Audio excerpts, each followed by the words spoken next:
बहिर्भूतं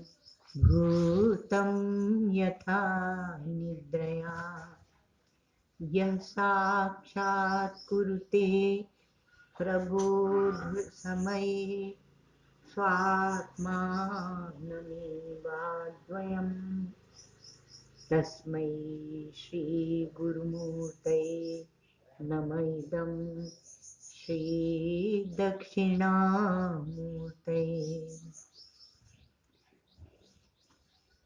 शिक्षा सर्वागमानां निखिलजनमनः पावनी कापि दीक्षा दीप्ता सर्वात्मदृष्टिर्निरवधि करुणा किं नु वात्सल्यवृष्टिः। निष्ठा ब्रह्मात्मविद्या द्युतिदलिततमस्तोमविद्वन्मणीनां श्रीपूर्णानन्दतीर्थो जगति विजयते सत्प्रतिष्ठायतीनाम्।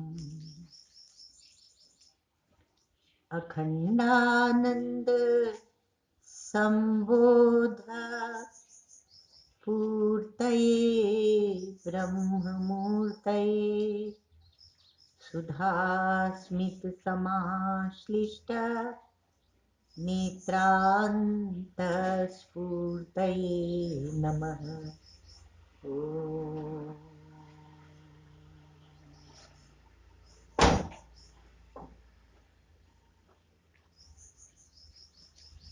अज्ञानान्तर्गहन पतितान् आत्मविद्योपदेशैः त्रातुं लोकान् भवदवशिखा तापपापच्यमानान् मुक्त्वा मौनं बटविटपिनो मूलतो निष्पतन्ति शम्भोर्मूर्तिश्चरति भुवने शङ्कराचार्यरूपा। श्रुतिस्मृतिपुराणानाम् आलयं करुणालयं नमामि भगवत्पादं शङ्करं लोकशङ्करम्। नमामि भगवत्पादं शङ्करं लोकशङ्करम्।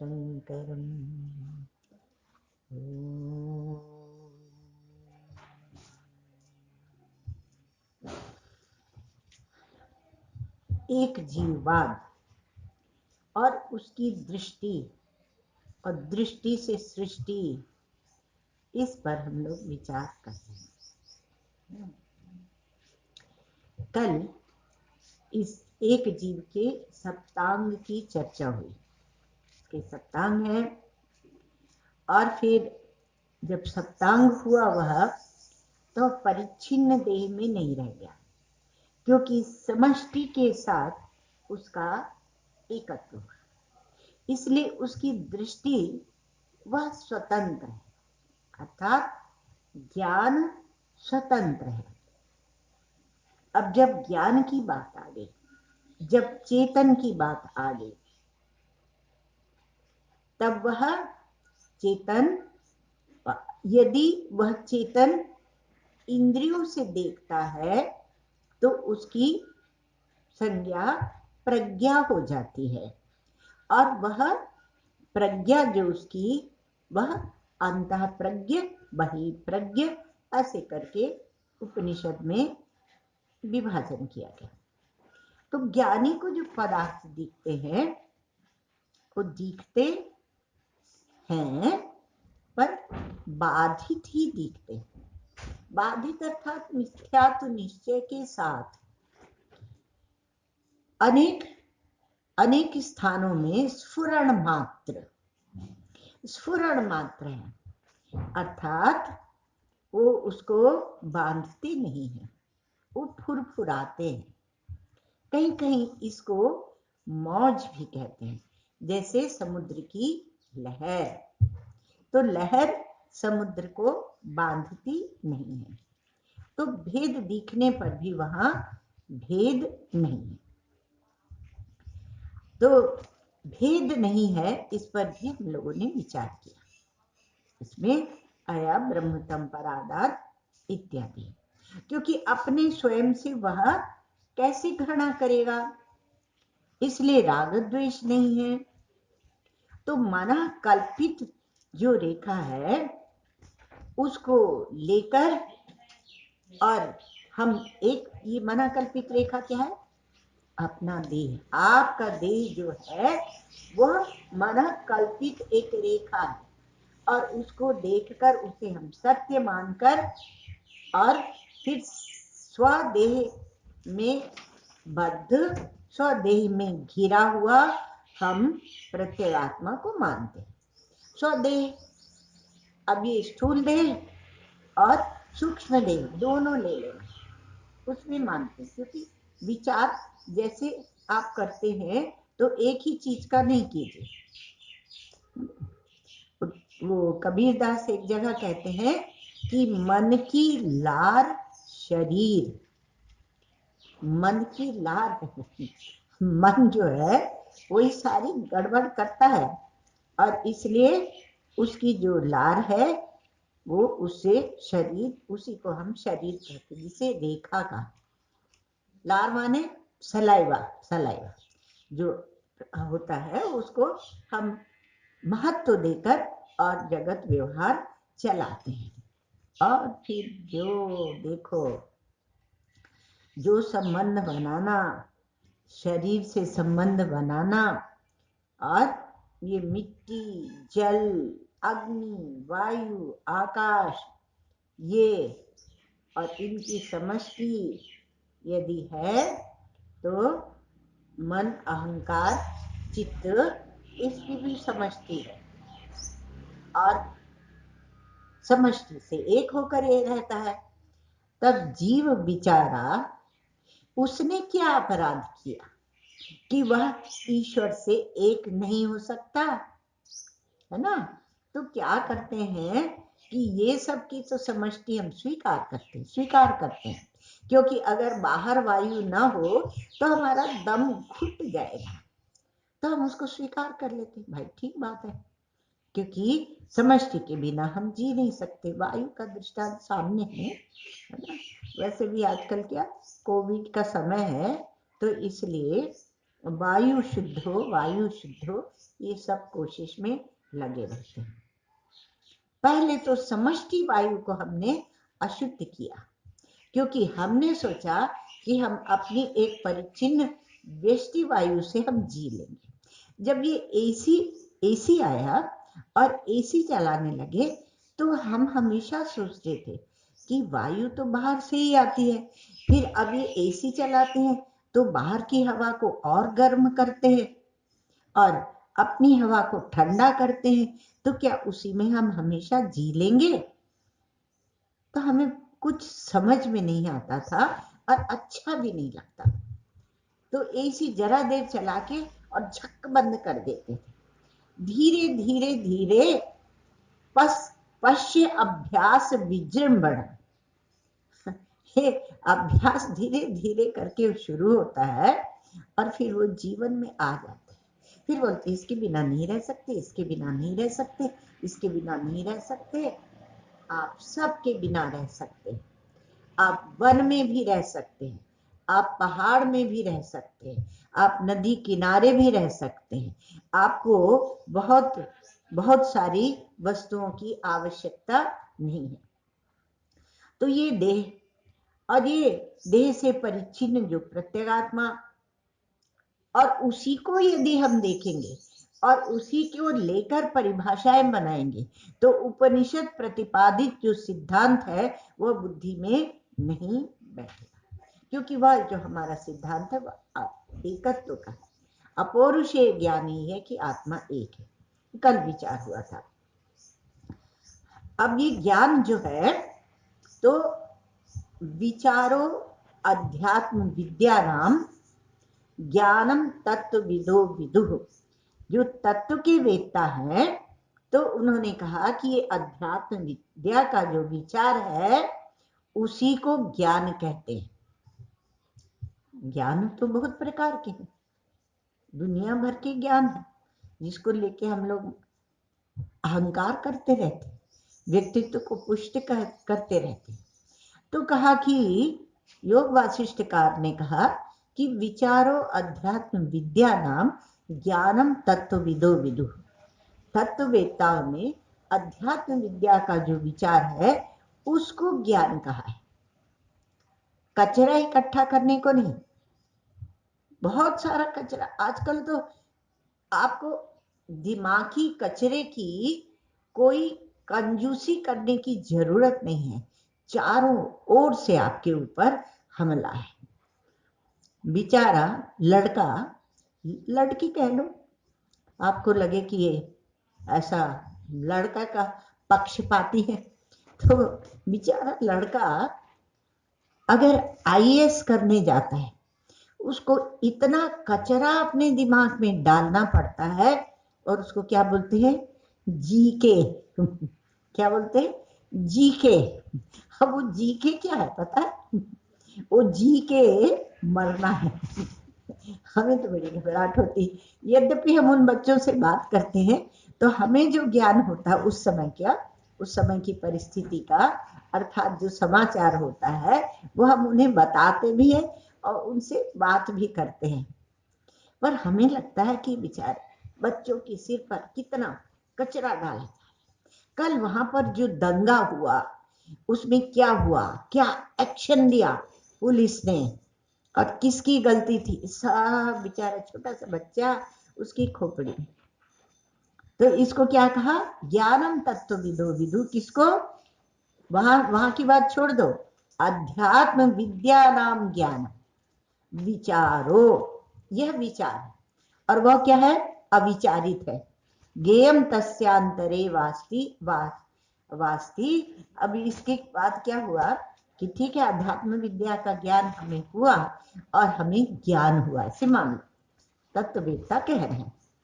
और उसके अनंतर ज्ञेयम तस्यांतरे, उसके अनंतर जो ज्ञेय रहता है वह क्या होता है, माधुर्यम पयसो यथा।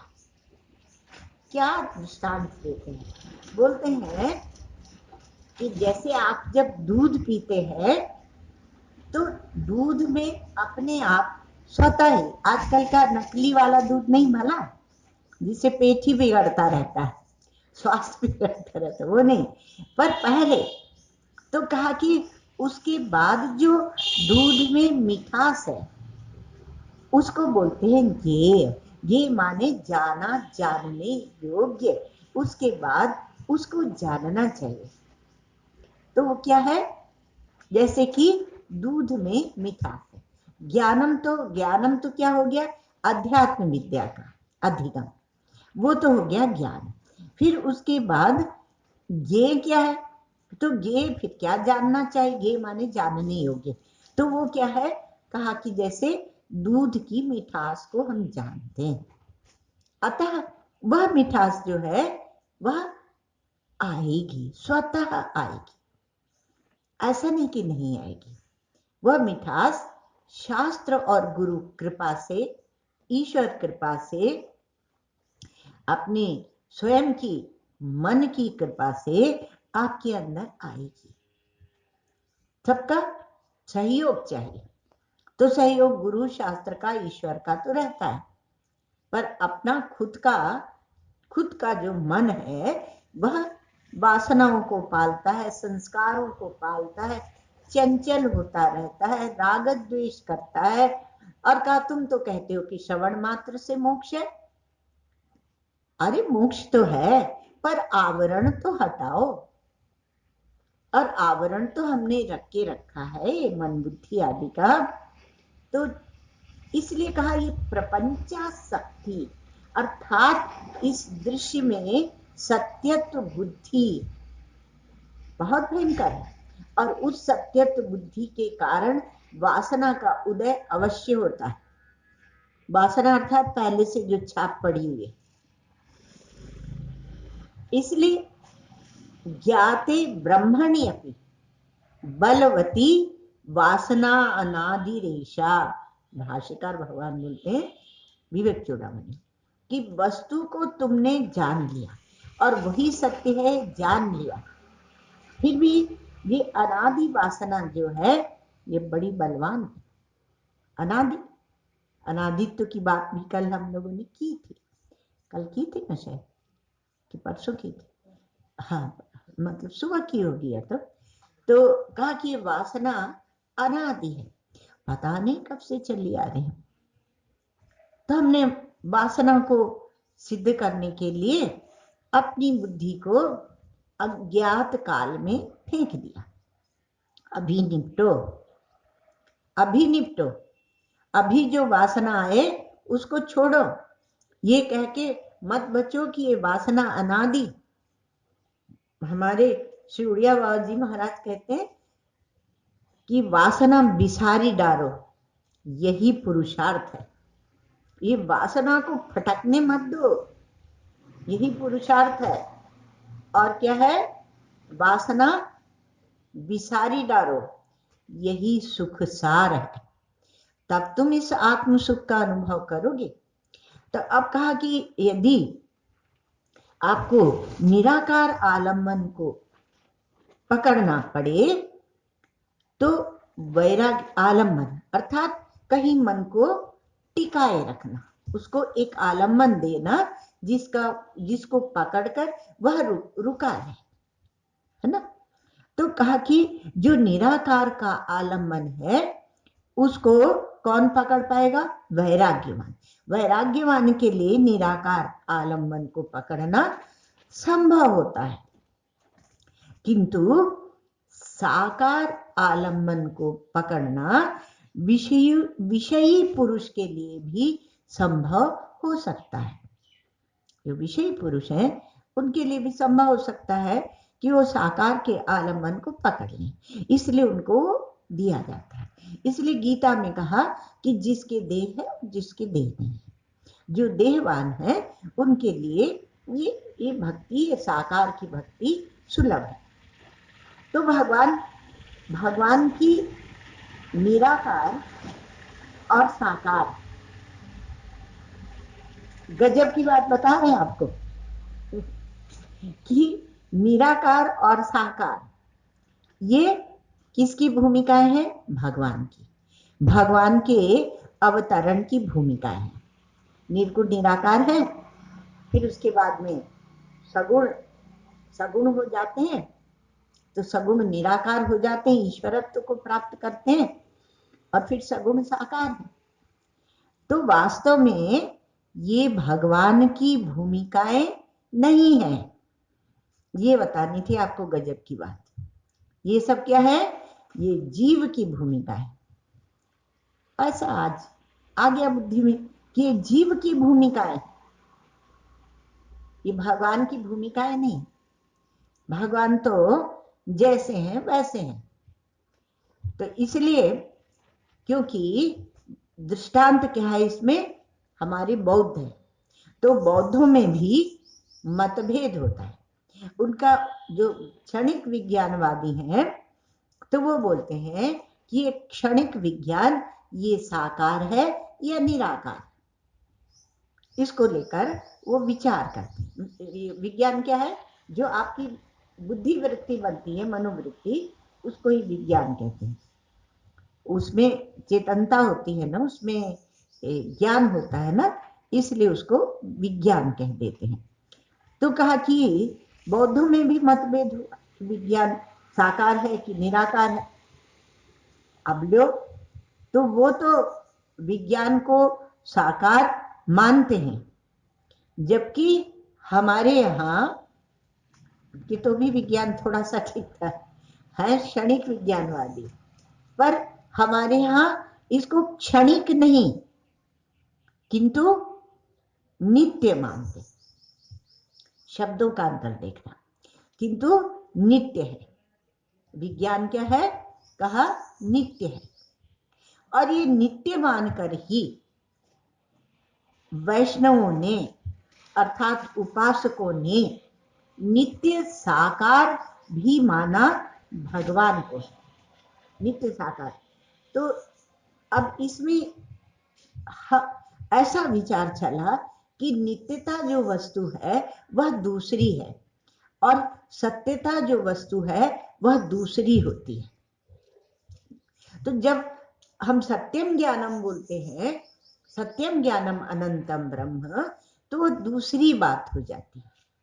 और उनकी जो नित्यता है, नित्य मान के भगवान की लीला नित्य है, गोलोक नित्य है, और क्या साकेत नित्य है, शिवलोक कैलाश वो नित्य है, और नित्य लीला चलती रहती है। तो लीला किस में चलेगी? विज्ञान में, आकार में, है ना।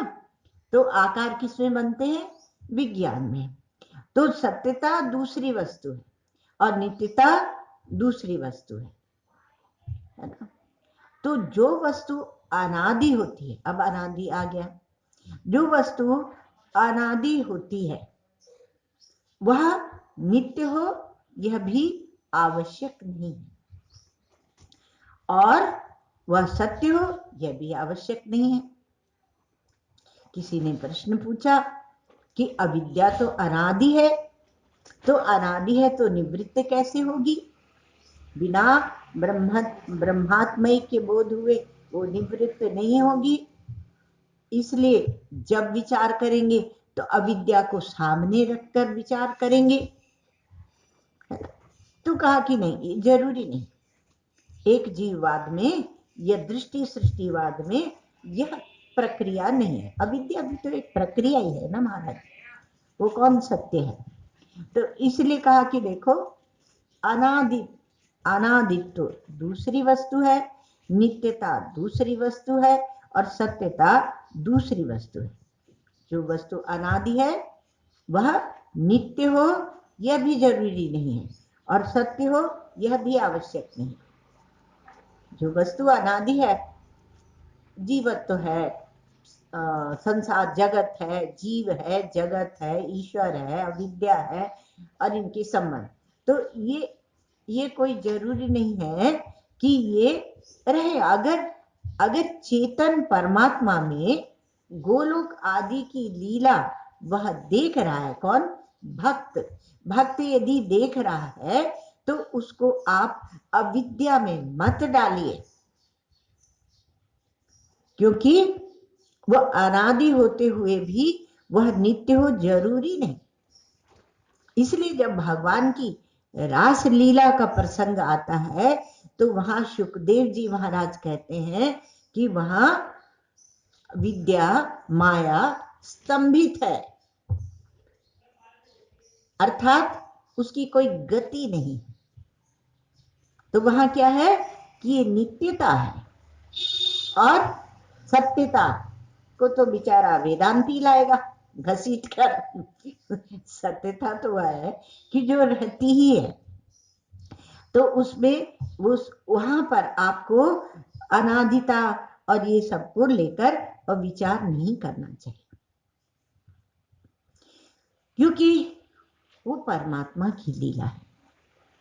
इसलिए यदि आप ये जो विचार चल रहा है कि जागृत और स्वप्न और प्रातिभासिक, इसको भी थोड़ा समझते चलिए, और ये भी समझिए कि यह एक जीव की दृष्टि है, और एक जीव की दृष्टि है, और दृष्टि वहां आकार नाम रूप आदि में भास रही है, और जरूरी नहीं कि वहां अविद्या का भी, अज्ञान का भी प्रवेश कराया जाए, ऐसी कोई आवश्यकता नहीं है। क्योंकि कहते हैं कि श्रीमद् भागवत, पूर्वाचार्यों ने कहा है कि श्रीमद् भागवत वह सुखदेव जी महाराज की समाधि भाषा है, और समाधि भाषा है तो चेतन है ना, तो चेतन है, तो इसलिए कहा कि अनादित्व प्रयुक्त सत्यता नहीं होती है। वहां क्या कि वो आवश्यक नहीं कि नित्य हो, आवश्यक नहीं कि क्या, आप हम लोगों ने अनादिता को लेकर विचार किया। तो आज ही विचार किया था, हमने कहा कल बोले थे, परसों बोले थे सृष्टि गड़बड़ा गई है तो क्या कि आवश्यक नहीं है, तो अनादित्व प्रयुक्त सत्यता नहीं है। अनादि भी होता है जो, वह शांत भी होता, शांत माने अंतवान, अंत सहित भी होता है, और बाधित भी होता है, अर्थात उसकी भी निवृत्ति होती है, उसका भी नाश होता है, उसका भी नाश होता है। तो साकार का आलम्बन लेकर के आप प्रपंचाशक्ति को छोड़िए। नहीं कहते निर्गुण और सगुण की जब बात आती है तो बोलते हैं कि वो सगुण होते हुए भी निर्गुण है, साकार होते हुए भी निराकार है। तो इसको कैसे समझोगे भाई? और ये क्योंकि समाधि भाषा अर्थात अनुभूति की भाषा है, तो जब आप उस अनुभूति तक जाएंगे तब आपको इसकी स्पष्टता होगी। इसलिए कहा कि साकार का आलम्बन लेकर आप कुछ छोड़ोगे तब तो उस अनुभूति में जाओगे। प्रपंचाशक्ति को छोड़िए और निराकार का आलम्बन लेकर आप प्रपंचाशक्ति को छोड़िए। आलम्बन अर्थात उसको पकड़ के रखना, अभी आपको समझाया था। तो आप किसको पकड़ के और प्रपंचाशक्ति को छोड़ रहे हैं? बोले हम तो एक से राग कर लेते हैं तो प्रपंचाशक्ति छूटती है। फिर जो द्वेष जिससे करते, जो हमारा दुश्मन है, उसी का हम दिन रात सोचते रहते हैं कि कैसे मजा चखाएं, तो प्रपंचाशक्ति छूटती है। और बोलते हैं कि नहीं हम तो आगे बढ़ रहे हैं। तो भाई शास्त्रीय ढंग से अर्थात अनुशासन के अनुसार, कायदे से, मर्यादा से आप आगे बढ़िए, नहीं तो ये ज्ञाते वस्तुनि अपि बलवती वासना नादिरेशा, ये अनादि वासना बहुत बलवती है, कहाँ उठा के आपको फेंक देगी, खो जाएंगे। तो कहा कि निराकार का आलम्बन लेकर आप प्रपंचाशक्ति को छोड़िए, चाहे साकार का लेकर छोड़िए। और दृष्टि कहाँ होनी चाहिए? प्रपंच की आसक्ति को छोड़ना है। हमारे अंदर कोई नाम रूप अब फुरफुराए नहीं, हमारे अंदर कोई नाम रूप घर न बना ले, बैठ ना जाए। फुरफुराता है तो फुरफुरा जाता है, कभी कोई बात नहीं, पर साधक जो सावधान है वह ये देखता है कि फुरफुराया कैसे, इसके पीछे हमारी कौन सी वासना थी, हमारे मन में क्या द्वंद्व था, संकल्प विकल्प था, जिसके कारण ये फुरफुराया, तो देखना होगा। तो कहा ठीक है, साकार का आलम्बन, निराकार का आलम्बन, और आगे बढ़ते। तो कहा श्री महाराज जी, श्री गुरुदेव, वो तो कहीं टिकने तो देते नहीं, और क्या करते हैं वो? ट्रॉल करते हैं, ट्रॉलिंग करते, तो जबरदस्त ट्रॉलिंग है। तो और ट्रॉल शब्द का क्या अर्थ है सही नहीं पता, पर आजकल जैसे प्रयोग करते हैं उसके अनुसार हम आपको सुना रहे हैं। मत कहना कि संस्कृत में इसकी विपत्ति क्या है और किस शास्त्र में प्रयोग हुआ, आप खुद ही गणित लगाओ महाराज, कुछ आपके चिंतन के लिए भी छोड़ना चाहिए। तो कहा कि साकार और निराकार का आलम्बन तो ठीक है, लेकिन कहते हैं कि निराकार नहीं, निरालंब होकर आप प्रपंचाशक्ति को छोड़िए, साकार निराकार के आलम्बन को भी छोड़ दो, आप निरालंब होकर बिना आलम्बन के रहकर आप प्रपंचाशक्ति को छोड़िए। परंतु अपने मन को आप कैसे भी, जो अनंत सत्य है, परमार्थ रूप है, परमात्मा है, परमार्थ है, उसके उस स्वरूप के चिंतन में लगाइए। तात्पर्य फलितार्थ यह निकल रहा है कि उसमें लगाइए, वो तो छोड़िए पर इसमें लगाइए। और इसके लिए किसकी आवश्यकता है? पहले सत्संग कीजिए। सत्संग के बिना आपका मन चिंतन में नहीं लगेगा। इसलिए बहुत बहुत क्या बोलते हैं, बहुत प्रैक्टिकल होकर, बहुत प्रायोगिक होकर तब हमारे शास्त्र बताते हैं। ये ऋषि मुनियों की करुणा है भाई। तो कहा कि हमारी एक प्रक्रिया है अध्यारोप और अपवाद की। अध्यारोप करते हैं फिर उसको हटाते हैं। साकार का अध्यारोप किया फिर हटाकर निराकार ले, क्योंकि कहा वस्तुतः तत्वतः वह निर्गुण निराकार, तो उसको दिया फिर उसको हटाया।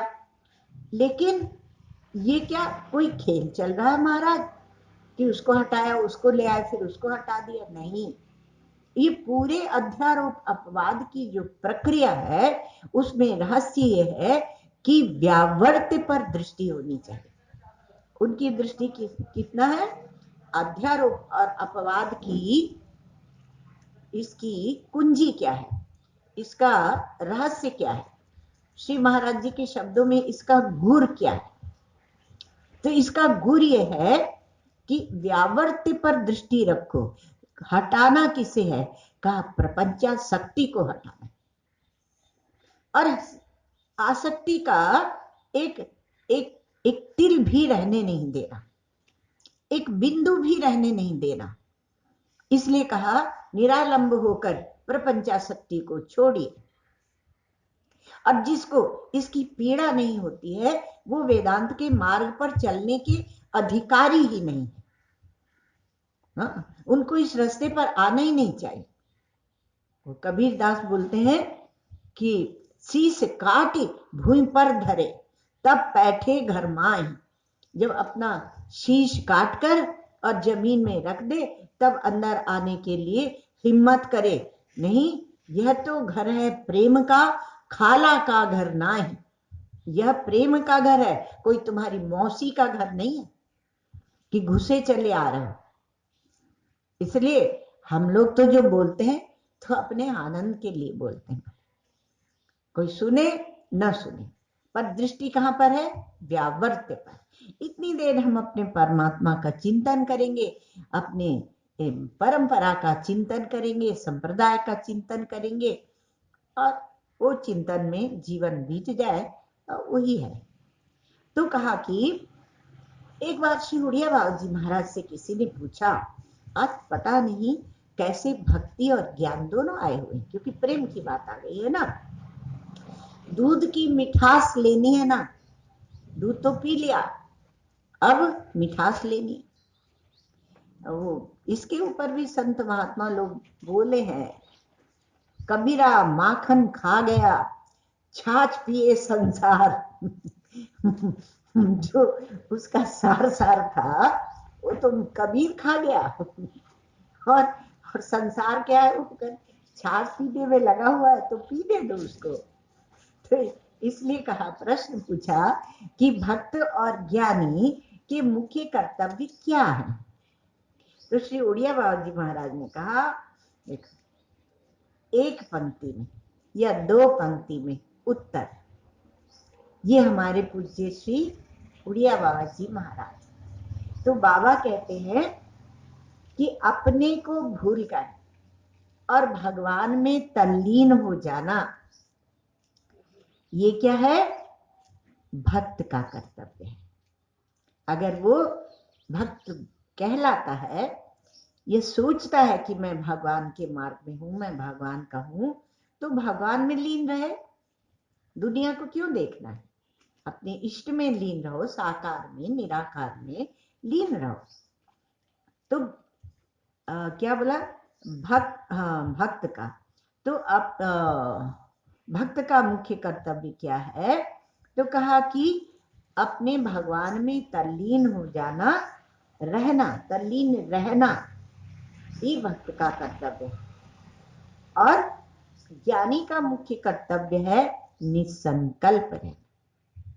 निसंकल्पता यह ज्ञानी का मुख्य कर्तव्य है।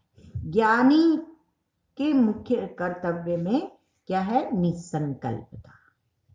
निसंकल्पता वो ज्ञानी का मुख्य कर्तव्य है। जहां प्रभु रोटी खिलाएंगे खा लेंगे, जहां रखेंगे वहां रह लेंगे, ये निसंकल्पता है।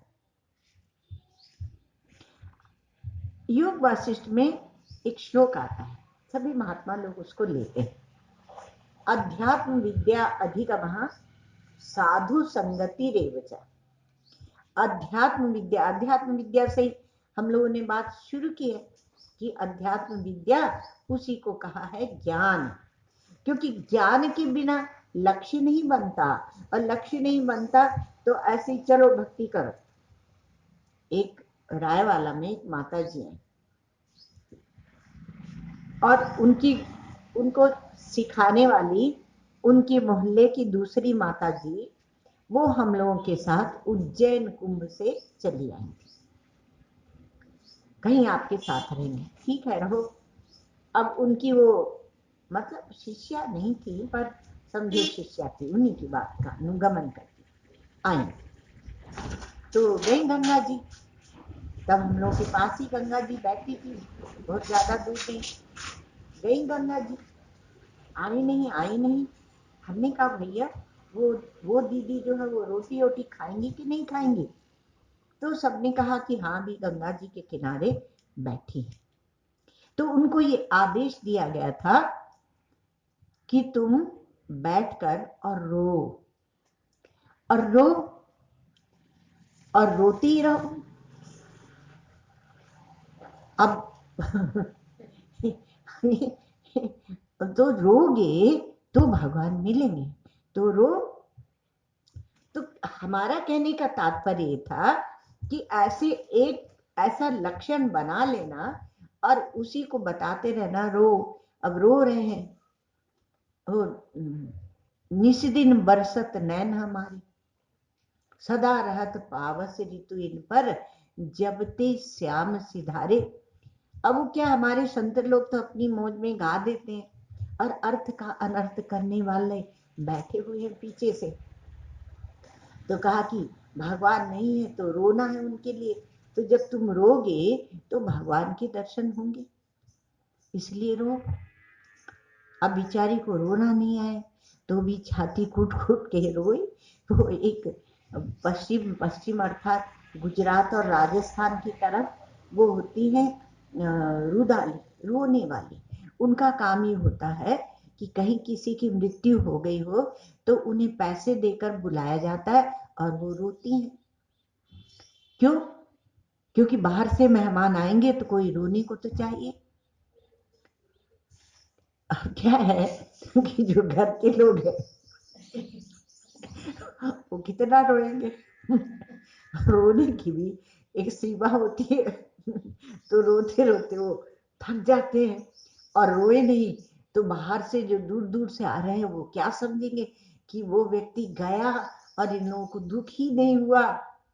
तो इसलिए कहा कि कोई रोने वाली, तो वहां ये रिवाज चल पड़ा।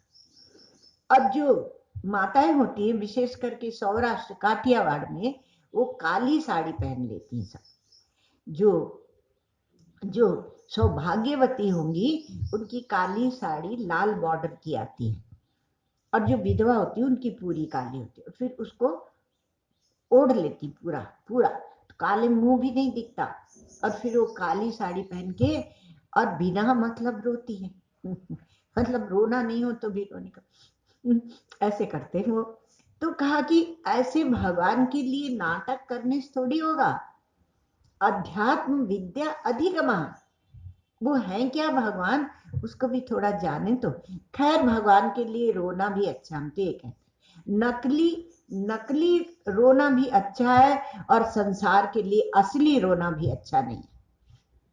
इसलिए नकली भी रो, कोई बात नहीं। इसलिए हमने उन्हें नहीं टोका कि तुम ये पगलिया के कहने से रोना छोड़ दो। हमने कहा रोने दो और उसको रुलाने दो, कार्यक्रम चलने दो। तो अध्यात्म विद्या अधिगम, अध्यात्म विद्या का अधिगम अर्थात उसको भली भांति जानना। कैसे जानेंगे? का साधु संगति रेवच, और साथ ही साधु की संगति होना चाहिए, संग होना चाहिए, साधु का संग। और वासना संपरित्याग, साधु के संग रहो तो साधु के अनुसार रहो, अपने अनुसार मत रहो। वासना संपद, भली भांति वासना का त्याग करो। वासना संपरित्याग कहा कि नहीं, एक माता थी, तो उन्होंने कहा कि हम तो, हमारी बहू गई है हरिद्वार भजन करने, हरिद्वार या कहीं भी गई है, तो हम उसके पास जाएंगे। तो घर के लोगों ने कहा कि तुम जाओगे उसके पास तो क्या तुम उसके जैसे रह सकोगे? तो उसने कहा कि मतलब, तो कहा मतलब ये कि तुम्हें तो चॉकलेट चाहिए, तुम्हें तो कोको कोला चाहिए। तो दूसरों ने तो बोले कि अच्छा, तो वहां बहू जी के पास चॉकलेट और कोको कोला नहीं मिलेगा? तो कहाँ से मिलेगा, वो तो साधु है, वो तो मांग के रोटी खाती है या कोई दे जाता है तो खाती है, तो कहाँ से मिलेगा? ठीक छे, तो પછી આપણે આને માંડી વારી છે, मतलब जाने का प्रोग्राम जो है कि अब घर में, घर के लोगों से चिढ़ गए हैं, परेशान हो गए हैं, तो अब जाके बहू जी के पास रहेंगे। अब कहा कि ठीक है, फिर इसको हम जाने देते हैं इस प्रोग्राम को, क्योंकि जब चॉकलेट ही नहीं मिलेगा, जब कोको कोला ही नहीं मिलेगा, तो बीच में तो कोको कोला थोड़ा कम हो गया था, अब हमें पता नहीं, अब शायद फिर से आ रहा, उस जमाने में बहुत था। तो कहा कि वासना संपरित्याग, अपनी इन वासनाओं को आप छोड़ दीजिए। और प्राण स्पंद निरोधनम, प्राणों के स्पंदन का निरोध करना चाहिए। या तो कहिए कि प्राणायाम करना चाहिए, अथवा तो ये कहिए कि ये जो प्राण है, ये जब आपको वासनाएं आती हैं तो इनका स्पंदन बढ़ जाता है, तो उसका निरोध होना चाहिए, उसको शांत करना चाहिए। अब ध्यान रखिए, अब देखिए, जहां भी काम क्रोध आएगा तो आपके प्राणों का स्पंदन बढ़ जाएगा। तो आप ध्यान रखिए कि आपका प्राण एक समता में चलता रहे, यह भी एक अभ्यास है, यह भी एक साधना है। तो अब कहा कि ये ठीक है, साधु के पास रहेंगे, अध्यात्म विद्या पढ़ेंगे, सत्संग करेंगे, वासनाओं को छोड़ेंगे और प्राणों के स्पंदन का भी ध्यान रखेंगे कि इतना परिश्रम भी नहीं करना चाहिए कि सांस फूले, ये निरोध है। तो ये बात आई कि व्यावर्त पर दृष्टि, और इस सबसे ये बात आई कि हमें उस प्रकार का जीवन जीना चाहिए जिससे कि हम अपने लक्ष्य परमात्मा को, ईश्वर को, ब्रह्म को, ज्ञान को हम प्राप्त कर सके। अर्थात शास्त्र ने बताया, सत्संग ने बताया तो प्राप्त ही है, प्राप्त ही है, पर हम क्यों नहीं जान पाते?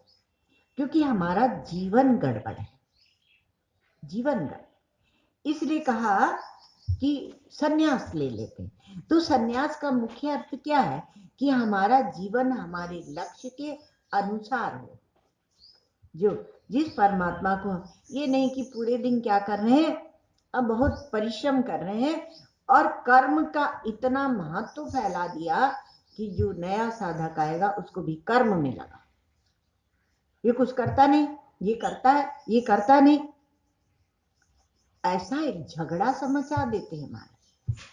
वो कर्म कर्म कर्म का इतना कर देते हैं, अरे 2 दिन झाड़ू नहीं लगाओ तो क्या कोई आफत आ जाएगी? अब हम लोग तो अकेले अकेले कुटिया में रह के भजन किए हैं, तो आप मानोगे नहीं, 7 दिन में झाड़ू लगाते थे। हम ये नहीं कह रहे हैं कि झाड़ू लगाना कोई बुरी बात है, पर कहा ये जा रहा है कि कर्म का विस्तार मत करो तो कोई आफत नहीं आ जाएगी। तो लक्ष्य के अनुसार जीवन होना चाहिए, जितना सादा रहोगे उतना लक्ष्य की ओर बढ़ोगे। तो अब क्या है, उससे उल्टा हो गया। इसलिए ये छोटे छोटे अर्थ समझना, गाली नहीं दे रहे किसी को, छोटे छोटे जो पिद्दी पिद्दी से लोग हैं, जो परमात्मा को नहीं जानते, वो वास्तविक सत्य को नहीं जानते, वो सन्यास के ऊपर उंगली उठा देते हैं और बोलते हैं हम तो गृहस्थ ही अच्छे हैं। उनको यह कहने का मौका और सत्संग की निंदा का मौका आपने दिया, आपने दिया है। तो व्यक्तित्व की पुष्टि का नाम सन्यास नहीं है, वो सन्यास नहीं है, पर लक्ष्य के अनुसार जीवन होना चाहिए। अगर हम भीख मांग के खाते हैं तो इसलिए कि हम अधिक परमात्मा का चिंतन करें। तो व्यक्तित्व की पुष्टि अर्थात हम अपने लक्ष्य से भटक गए, हम आवरण को ही पुष्ट किए दे रहे हैं, अहंकार को ही पुष्ट किए दे रहे हैं। व्यक्तित्व जो है वह बाह्य वस्तुओं को लेकर होती है, बाहर की चीजों को लेकर होती है। और क्यों होती है? क्योंकि स्वयं में कंगालियत है, स्वयं को जानते नहीं, इसलिए स्वयं कंगाल है। आत्मलाभान न परम किंचित, आत्मलाभ से बड़ी और कोई वस्तु नहीं है। इस दृष्टि को लेकर, इस समझ को लेकर ही हमें चलना पड़ेगा। और क्या है कि स्वयं में कंगालियत है और जानते ही नहीं कि हमारे पास कितना बड़ा खजाना है। आत्मलाभ से बड़ा और कोई वित्त नहीं है और कोई खजाना नहीं है। तो नाम तो है उसका भिक्षु, भिक्षुक नहीं, भिक्षुक वो होते हैं जो दुनिया की चीज मांगते रहे। और भिक्षु कौन है? जो केवल रोटी मांगता है। बाबा ने कहा है कि साधु को रोटी के सिवा और कुछ नहीं मांगना चाहिए। जिस दिन और कुछ मांगने का मन हो जाए उस दिन घर वापस जाए। ये साधु समाज को दूषित करने की, कलुषित करने की जरूरत नहीं है, यह हिम्मत नहीं करे। तो नाम तो है इसका भिक्षु, पर ये जबरदस्त निधिवान है, क्योंकि इसके पास आत्मबल है, इसको आत्मलाभ हुआ है।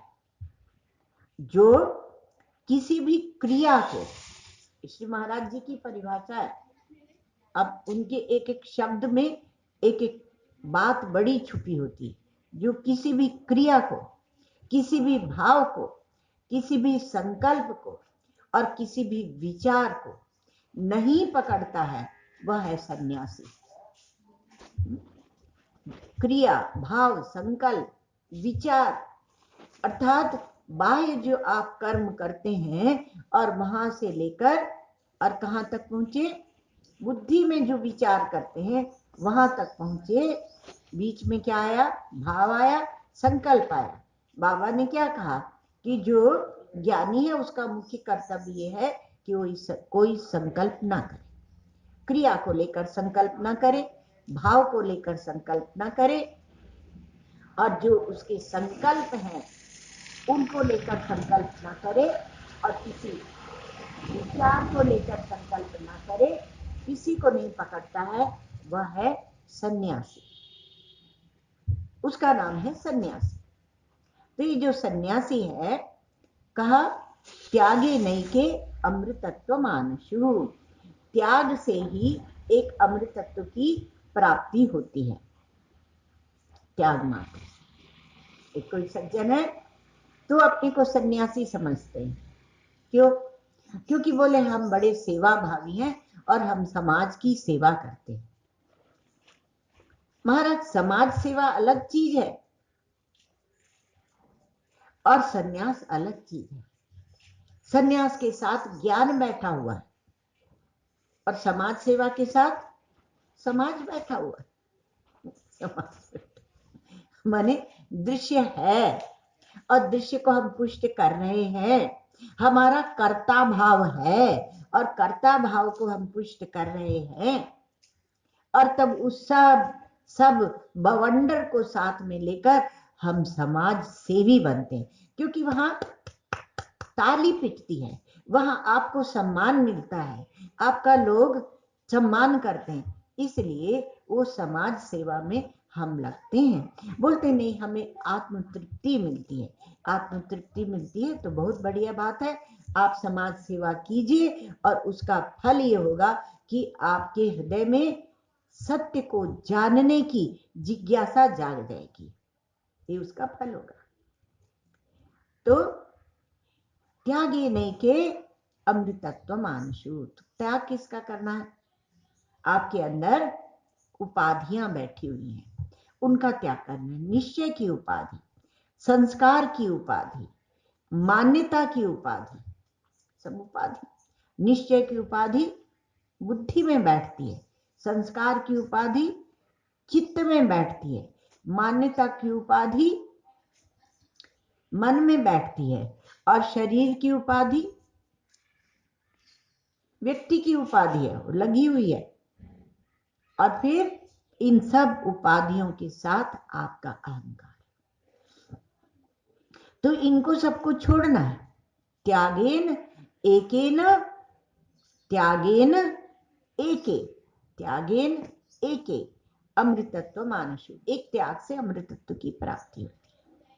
तो आप निश्चय की उपाधि, संस्कार की उपाधि, मान्यता की उपाधि, शरीर की उपाधि, इन सब का अर्थात इनके साथ जो जो उपाधियां लगी इनका त्याग कीजिए। नेति नेति, यह मैं नहीं हूं, त्याग त्याग, इन उपाधियों का त्याग अर्थात वृत्ति का त्याग, वृत्ति त्याग। तो महाराज बात तो आप सन्यास की सुना रहे थे, तो सन्यास में क्या है? कहा विहिता नाम कर्मणाम विधिना परित्याग सन्यास। जो विहित कर्म है, जो हमारे लिए करने योग्य है, शास्त्र ने जिनको करने की अनुमति दी है, उसको बोलते हैं सन्यास। उनका विधि पूर्वक त्याग करना। जो शास्त्र अध्यारोप करता है वह शास्त्र अपवाद भी करता है, ये हमारे वेदों की महिमा है, यह उनका गौरव है। क्यों? कहीं जीव को फंसाते नहीं है, और जीव को मुक्त करने के लिए वो स्वयं अपना भी निषेध कर देते हैं। विश्व के किसी भी शास्त्र में यह हिम्मत नहीं है। क्यों? क्योंकि उस सत्य को लेकर नहीं खड़े हैं। सत्य को लेकर केवल आपका सनातन वैदिक धर्म खड़ा है। वैदिक लगाना मत भूला करिए भला। तो कहा कर्म त्यागान्न संन्यासो, इसलिए आगे इसका निषेध। निषेध कौन कर रहे हैं? हमारे वशिष्ठ जी महाराज, योग वासिष्ठ का। वो कहते हैं कि कर्म त्यागान्न संन्यासो, नहीं ये शायद वशिष्ठ जी का नहीं, किसी और का होगा। तो न कर्म त्यागान्न संन्यासो न प्रैषोच्चारणेन तु, और प्रैष मंत्र के उच्चारण से भी संन्यास नहीं होता है। तो विधि थोड़ी देर के लिए हो जाती है, और फिर उसके बाद अपना व्यक्तित्व तो आप बनाने लगते हैं। एक किसी ने संन्यास लिया वृंदावन में, अभी की बात श्री गुरुदेव विराजते तब की नहीं, श्री गुरुदेव विराजते थे, उनके सामने तो ऐसा कोई बोलता तो फिर देखो महाराज जी की जब बारी आती बोलने की, तब अद्भुत सुनने को कुछ मिलता। तो वहां पर वो सन्यास लेकर आए, तो कहा कि हमसे कहा जा रहा था बहुत दिनों से कि अब तुम सन्यास ले लो, सन्यास ले लो, पर हम ले नहीं रहे थे। फिर हमने हाँ कह दिया और ले लिया। अब जब हमने, तो आप अपना अनुभव सुना रहे हैं, माइक में सुना रहे हैं, बहुत बड़ी पब्लिक को सुना रहे हैं। तो बोले जब हमने सन्यास लिया तब हमें एकदम लगा कि हम कुछ विशेष हो गए। अब क्या है? वो बोले कि हम कुछ विशेष हो गए, और जब हमने गेरुआ पहना ब्रह्मचारी के पहले, तो हमें लगा हम और कुछ विशेष हो गए। अब महाराज सब लोग ऐसे देख रहे, सुन रहे, पर हम लोग जो पुराने लोग थे, हम लोग ऐसे मुंह दाब दाब के हंस रहे हैं। क्योंकि एक दुष्टता सब में बैठी रहे, हंस रहे, विशेष हो गए, इसका क्या मतलब है? संन्यास तो विश्वात्मा होता है वो, और समष्टि के साथ उसका तादाद में होता है। तुम विशेष हो गए, तुम परिचिन्न हो गए, तुम छोटे हो गए, और अल्टीमेटली तुम मूर्ख हो गए, तो संन्यास लेने का यह फल नहीं होता। इसलिए कहा कर्म संन्यास, कर्म त्यागा न संन्यासो न प्रैशोच्चारणेन तु संधौ जीवात्मनोरैक्यम संन्यास परिकीर्ति। अब ये जीव और आत्मा की जो एकता है, उस संधि में, उस एकता में बैठ जाना, वह है संन्यास। उसको संन्यास बोलते हैं। तो ये हमें ढूंढना पड़ेगा श्लोक कहाँ का, शायद कोई संन्यास के उपनिषद में से होगा। तो जो जीव आत्मा की जो एकता है, आत्मा से यहां परमात्मा समझ लेना, उसमें बैठना, वह है संन्यास। तो अब क्या है कि ये जीव जो है वह जीव ही आत्मा है, और ऐक्य अर्थात उनका ज्ञान, उसका ज्ञान होना चाहिए। इसलिए हम लोगों ने ज्ञान से शुरू किया था। तो संसारी मनुष्य की जो दृष्टि होती है वह तो बाह्य होती है, पर ज्ञानी को अंतर्दृष्टि प्राप्त होती है। इसलिए जो श्री उड़िया बाबा जी महाराज ने कहा कि उसको संकल्प का त्याग करना चाहिए, अर्थात उसको अपने आत्मविलास में ही निमग्न रहना चाहिए। अब जब वो आत्मविलास में निमग्न है तो वहां ना कोई इष्ट है, ना कोई अनिष्ट है, ना कोई अच्छा है, ना कोई बुरा है। और इष्ट की प्राप्ति करने में, जो हम इष्ट माने जो हम चाहते हैं उसकी प्राप्ति करने में जो बाधा बनता है, उसको हम अनिष्ट समझने लगते हैं, उससे हम द्वेष करने लगते हैं। इच्छा बुद्धि तो बनी है, इष्ट बुद्धि, और उसमें फिर आ गया द्वेष। तो द्वेष बुद्धि जहां नहीं है तो उसको बोलेंगे ज्ञानी। वो ज्ञानी रखता नहीं द्वेष बुद्धि। और इसलिए दूसरे लोग बोलते हैं कि भाई ज्ञानी महाराज, ज्ञानी समझने के लिए बोला, उस व्यक्ति से बोलते हैं जो एक आकार के रूप में अनुभूत हो रहा है कि तुम जाके उससे क्यों बात कर लिए, वो तो अपनी पार्टी का नहीं है, वो तो दूसरी पार्टी का है, तुम कैसे उससे बात किए। अब क्या करे महाराज? हाँ, वो क्या करे? परेशानी। तो पहले समय में ज्ञानी को लोग समझते थे, अब नहीं समझते हैं। तो वो बाह्य वस्तु पे दृष्टि होने के कारण वहां राग द्वेष है संसारी में, और यहाँ तो बाह्य दृष्टि है नहीं, आत्म दृष्टि है, तो द्वेष बुद्धि नहीं है। अब जब अंदर ही अंदर वो देखता रहता है तो उसकी दृष्टि क्या हुई? ब्रह्ममय हो गई, दृष्टि ब्रह्ममय हो गई। अब ब्रह्म क्या होता है? उसमें कोई अंदर बाहर होता है क्या? तो अंदर बाहर वहां रहा नहीं, अंदर बाहर रहा नहीं। इस कारण से ये जो विश्व और तेजस का भेद है वह भी रहा नहीं। वो देहधारी है पर अशरीर है, उसके शरीर नहीं है। अहंकार शून्य आत्मा, वह अहंकार शून्य आत्मा है। स्वानंदैक रसे निमग्नम, वो अपने एक आनंद, एक भगवान शंकराचार्य ऐसे बहुत जगह बोलते हैं कि स्वानंदैक रसे निमग्न मनसाम, निमग्न मनस है, और उसके लिए न त्वम न चाहम न जगत, उसके लिए ऐसा पृथक नहीं है कि ये तुम हो, ये मैं हूं और ये जगत है।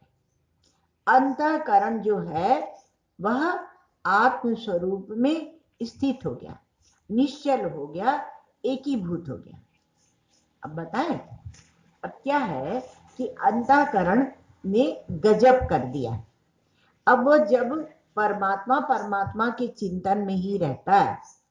एक कथा सुना देते हैं आपको आखिर में कि एक बार एक भक्त था भगवान का, तो वो हमेशा भगवान नारायण का ध्यान करता था। तो अब उसका हृदय जो है वो नारायणाकार हो गया। तो नारायणाकार जब होगा और जब वो मरने जाएगा तो उसको ले जाने के लिए नारायण के पार्षद आएंगे। और जब संसाराकार होगा, रागाकार, द्वेषाकार, कामाकार, क्रोधाकार, लोभाकार, तो उसके अनुसार उसको यमदूत ले जाएंगे।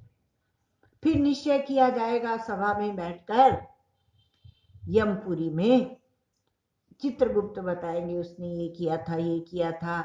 फिर उसके बाद बताएंगे कि अब इसको ये इस लोक में भेजा जाए, इस नरक में भेजा जाए या स्वर्ग में भेजा जाए, कर्म के अनुसार। पर जिसका हृदय नारायणाकार था, तो यमदूत चकरा गए कि अब इसका कोई आकार बनता है तब तो हम ले जाएं। अब कोई आकार ही नहीं बन रहा है, यहाँ तो खुद नारायण बैठे हुए हैं। तो भगवान स्वयं नारायण बैठे हैं, तब इनको कैसे हम पाश में बांध कर ले जाएं? तो यमराज से जाके पूछा कि ऐसी ऐसी स्थिति है। यमराज ने कहा कि उनको हाथ मत लगाना, वो नहीं तो बड़ी मर्यादा का भंग होगा, बड़ी मर्यादा की हानि होगी। उनको जहां जाना हो वहां जाने दो, अब तुम्हारी उसमें गति नहीं है। तो उसी प्रकार से है कि अब स्वानंदैक रसे निमग्न मनसाम, जो अपने आनंद रस में निमग्न हो गया, उसके लिए न तू है, न मैं है, न जगत है। तो इसलिए वह अपने आत्मस्वरूप में, अंतःकरण आत्मस्वरूप में स्थिर है और निश्चल है।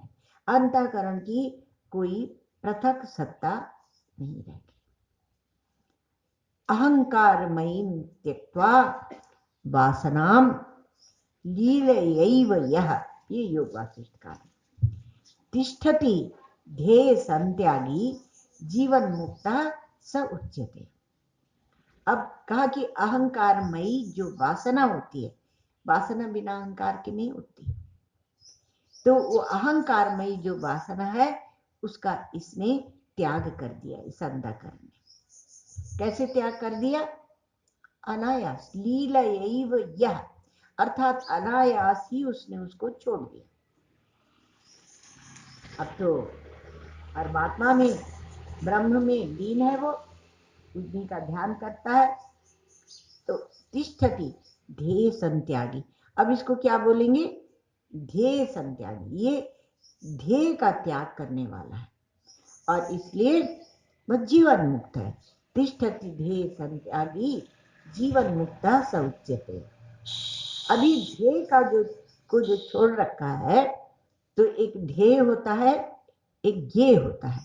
तो ध्येय को छोड़ने वाला ये है और ध्येय को छोड़ने वाला ये है। अब इसकी चर्चा हम लोग और शाम को करेंगे। और जो ज्ञेय को छोड़ता है वो दूसरी बात। तो विभाग ऐसे करते हैं क्योंकि योग वासिष्ठकार ने ही जरा विभाग कर करके बताया है, और हमारे यहाँ तो विभाग करते नहीं, पर वो कहते हैं कि जो ध्येय को त्याग करता है, ध्येय माने भोग्य पदार्थ, ध्याता ध्यान ध्येय रूप जो त्रिपुटी जिसमें बनती है, और जो ज्ञेय है वो क्या है? परमात्मा है, तो ज्ञेय पदार्थ है। तो ये इसको और स्पष्ट करेंगे शाम को। और जो ज्ञेय पदार्थ है उसका त्याग नहीं होता, किंतु आगे कहते हैं कि जब विदेह मुक्ति होती है तो ज्ञेय का भी त्याग हो जाता है, क्योंकि अंतःकरण बाधित है। अंतःकरण में कोई वृत्ति नहीं है, बाधित अंतःकरण है, इसलिए बोलते हैं ब्रह्माकार वृत्ति भी वहां बाधित हो गई। ओम सर्वे भवन्तु सुखिनः, सर्वे सन्तु निरामयाः, सर्वे भद्राणि पश्यन्तु, मा कश्चित् दुःखभाग् भवेत्। असतो मा सद्गमय, तमसो मा ज्योतिर्गमय मृत्योर्मामृतं गमय। ॐ पूर्णमदः पूर्णमिदं पूर्णात् पूर्णमुदच्यते पूर्णस्य पूर्णमादाय पूर्णमेवावशिष्यते। ॐ शान्ति